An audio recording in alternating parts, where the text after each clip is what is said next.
Today we're recording the student interview as part of the United States Youth Program, United States Senate Youth Program application process. So please state your name, the name of your school, and your grade level. Pearl Park, Osan Middle High School, grade 12. Say that again, please. Pearl Park, Osan Middle High School, grade 12. Thank you. I will ask you 4 questions. You will have 3 minutes to answer each question. Questions can be repeated as often as needed. And please remember to speak clearly so that all parts of your responses can be heard. I can't answer questions about the subject matter. I can only repeat the question. Do you have any questions? No. Okay. So let's begin with question 1. The United States Senate recently approved the nomination of a new Supreme Court justice.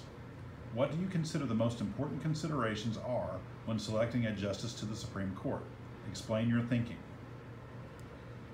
Impartiality in a Supreme Court justice nominee is the most important thing to consider because the Supreme Court makes decisions and sets precedents for future legislation in America, and a Supreme Court justice who holds strong biases will have a great impact on what kind of precedent the Supreme Court will set. So for example, in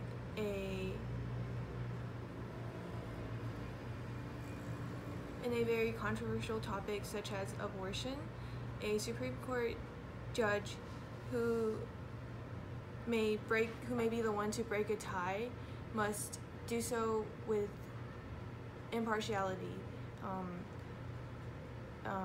And recently with the nomination and selection of Supreme Court Justice Kavanaugh, many people were worried that his biases with the Republican Party would cause him to vote according to Republican policy and undo the precedent that the Supreme Court had set before with Roe versus Wade and similar cases. So a Supreme Court justice must be fair, unbiased, and impartial. Thank you. Question 2.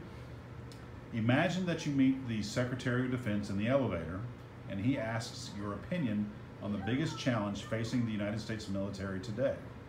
What is your response to the Secretary? The biggest challenge the United States military faces is with the rapid increase of technology and innovation, weapons have also increased in their reach, their power, how much impact they can have. And so the first thing is the United States must continue to innovate so that an enemy country will not have weapons that we cannot combat or respond to.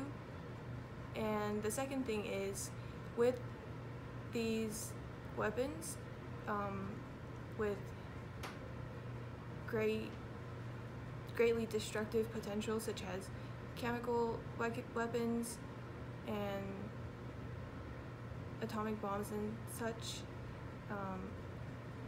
it is imperative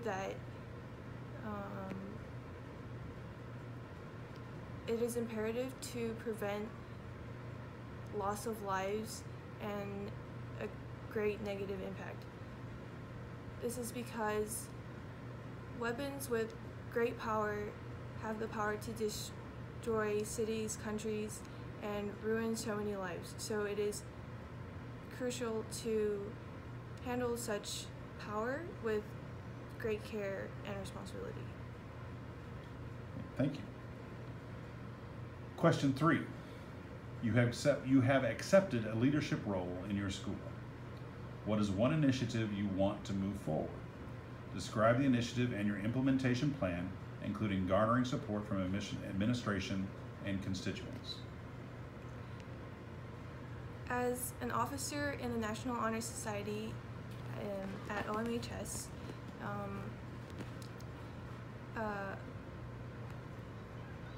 Currently, I would like to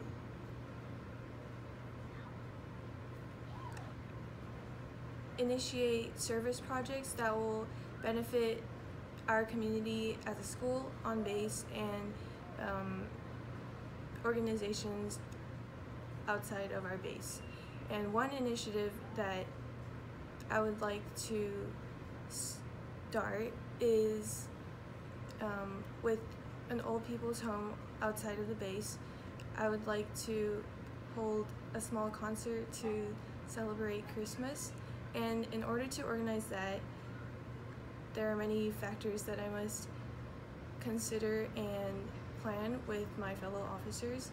So one of which is gathering our NHS members, alerting them of our plans, ensuring that they will participate, and to gain approval from the administration, we plan all the details first, make sure that there are no holes or gaps in our plans, present it to our principal, make sure that it is approved, and we must also contact the organization and make sure that they would love for us to go. Thank you. Question 4. If you could introduce one piece of legislation before the United States Senate this year, what would it be and why? One piece of legislation I would propose this year is a stricter gun control law that would prevent people with known mental disabilities or mental conditions from owning a gun.